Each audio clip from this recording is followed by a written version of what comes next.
സൂര്യയുടെ ഒരു massive comeback ഞാൻ ഒരിക്കലും ഈ കറുപ്പ് സിനിമയിലൂടെ ആയിരുന്നില്ല പ്രതീക്ഷിച്ചിരുന്നത്.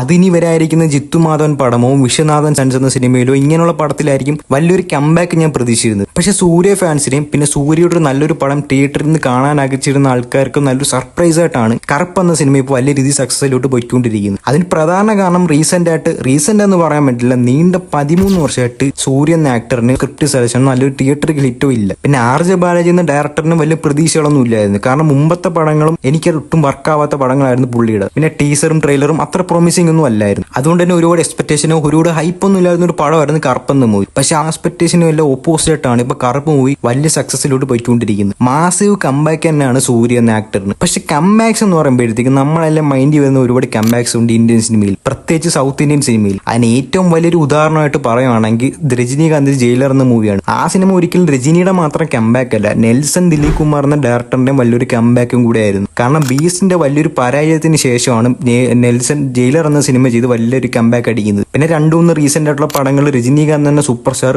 പടങ്ങൾ ഫ്ലോപ്പ് ആയിരുന്നു. അങ്ങനെ പുള്ളിയുടെയും വലിയൊരു കമ്പാക്ക് ആയിരുന്നു. പിന്നെ 5 മിനിറ്റിൽ മോഹൻലാൽ ഒരു ക്യാമിയോ ചെയ്ത് പോയപ്പോൾ തന്നെ ആൾക്കാർക്ക് മനസ്സിലായ ഒരു കാര്യമാണ്, പുള്ളിയുടെ ഓറയും സ്ക്രീൻ പ്രസൻസും എങ്ങും വിട്ടുപോയിട്ടില്ലായിരുന്നു. കാരണം അന്ന് കുറച്ച് ഡൗൺ ആയിട്ട് നിൽക്കായിരുന്നു മോഹൻലാൽ. പിന്നെ വിക്രം സിനിമയിലൂടെ കമൽഹാസൻ വലിയൊരു തിരിച്ചുവരവ് നടത്തി തമിഴ് സിനിമയിലോട്ട്. പിന്നെ ആ സിനിമയുടെ എൻഡിങ്ങിലാണ് സൂര്യ ഒരു ക്യാമിയോ റോളിലോട്ട് വരുന്നത്. ആ ഒരു 5 മിനിറ്റ് സീനും കൊണ്ട് തന്നെ ആ പടത്തിനെ വേറെ ലെവലിൽ കൊണ്ടുപോകാൻ സൂര്യക്ക് സാധിച്ചു. അപ്പം അന്നും ആ ലോയൽ ഫാൻസ് വിശ്വസിച്ചിരുന്ന ഒരു കാര്യമാണ്, പുള്ളി എന്തെങ്കിലും തിരിച്ചു വരും, വലിയൊരു മാസീവ് കമ്പാക്ക് കൊണ്ടുവരും. കാരണം അങ്ങനെ പൊയ്ക്കൊണ്ടിരുന്ന പടത്തിന് വേറെ ലെവലിൽ കൊണ്ടുപോയെങ്കിൽ പുള്ളിയുടെ ബോക്സ് ഓഫീസ് പൊട്ടൻഷ്യൽ ഇഷ്ടപ്പെട്ടില്ല എന്ന് അവർ വിശ്വസിച്ചിരുന്നു.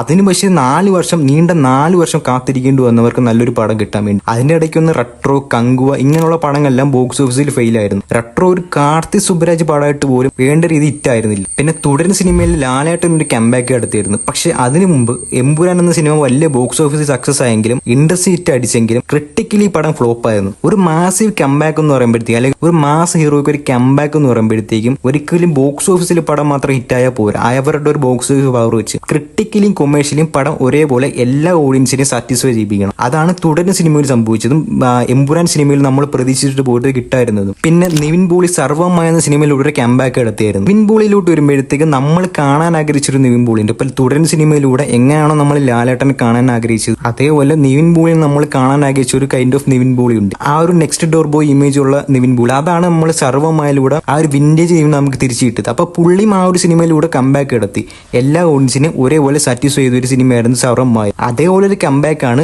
കറുപ്പ് സിനിമയിൽ സൂര്യ തിരിച്ചു വന്നിരിക്കുന്നത്. പക്ഷെ അതേപോലെ ആണെന്ന് പറയാൻ പറ്റില്ല. സൂര്യയുടെ ഫാൻസ് ലോയൽ ഫാൻസ് ആയതുകൊണ്ട് എങ്ങനത്തെ കൈൻഡ് ഓഫ് മൂവി ആയാലും അവർ അക്സെപ്റ്റ് ചെയ്യും. അവർ കണ്ടന്റ് ആയാലും മാസ് പടമായാലും എല്ലാം ഒരേപോലെ അക്സെപ്റ്റ് ചെയ്യുന്ന ഓഡിയൻസും കൂടിയാണ് സൂര്യയുടെ ഓഡിയൻസ്. പക്ഷെ പടത്തിന് ഒരുപാട് നെഗറ്റീവ് റെസ്പോൺസ് പടം ഇറങ്ങിയപ്പോൾ തന്നെ വന്നിരുന്നു. സൂര്യ എന്ന ആക്ടറിന്റെ പേര് തന്നെ ഈ കറുപ്പ് സിനിമയ്ക്ക് നമ്മൾ പോയത്. പക്ഷെ ഡയറക്ടറിന്റെ ഒരു പെർസ്പെക്റ്റീവ് കൂടി ചിന്തിച്ചായിരുന്നെങ്കിൽ ആർ ജെ ബാലാജിയുടെ ഫിലിമോഗ്രഫിയും അയാളൊരു ഒരു ഫിലിം മേക്കിംഗ് സ്റ്റൈലിൽ വെച്ച് അയാളുടെ ഒരു ടൈപ്പ് പടം പ്രതീക്ഷ പോയവർക്ക് പടം നല്ല സാറ്റിസ്ഫൈ ആയിട്ടുണ്ട്. കാരണം അയാളെ മുമ്പത്തെ പടങ്ങൾ എങ്ങാണോ ഇതുപോലത്തെ ഒരു ഗോഡ് മൂഡ് അല്ലെങ്കിൽ ആ ഒരു കൈൻഡ് ഓഫ് സൂപ്പർ നാച്ചുറൽ മൂവിയാണ് ഇതിനു മുമ്പും ആർ ജെ ബാലാജി ചെയ്തിരുന്നത്. ആ ഒരു ടൈപ്പ് പടമാണ് ഈ സിനിമയിലും കൊണ്ടുവന്നേക്കുന്നത്. പിന്നെ കുറച്ച് മാസീവ് എലമെന്റ്സും പിന്നെ കുറച്ച് സൂപ്പർ നാച്ചുറൽ എലമെന്റ്സും പിന്നെ കുറച്ച് ക്ലീഷേഡ് ആയിട്ടുള്ള സ്റ്റോറികൾ വെച്ച് പടം മിക്സ് ചെയ്ത് എടുത്തപ്പോഴത്തേക്കും പിന്നെ കുറച്ച് റെഫറൻസും പിന്നെ കുറച്ച് എന്റർടൈൻമെന്റ് വാല്യൂം കൂടെ എല്ലാം മിക്സ് ചെയ്ത് എടുത്തപ്പോഴത്തേക്ക് കിടിലൊരു പെർഫെക്റ്റ് മസാല കൊമേഴ്ഷ്യൽ മൂവിയാണ് ആർ ജെ കറുപ്പ് മൂവിയിലൂടെ കൊടുത്തേക്കുന്നത്. പിന്നെ സൂര്യയുടെ ഒരു പീക്ക് ടൈം ഉണ്ട്, ഇറങ്ങുന്ന എല്ലാ കിട്ടിലും പടങ്ങളായിരുന്ന സമയം. ആ സമയത്ത് ഒരു വിക്രത്തിന്റെയും അല്ലു അർജുനും എല്ലാവരും ഒരു പീക്ക് ടൈം ആയിരുന്നു. പക്ഷെ ആ സമയത്ത് വിജയ് എന്ന ആക്ടറിന് ഒരുപാട് ഫ്ലോപ്പുകൾ സംഭവിച്ചിരുന്നു. കുരുവി,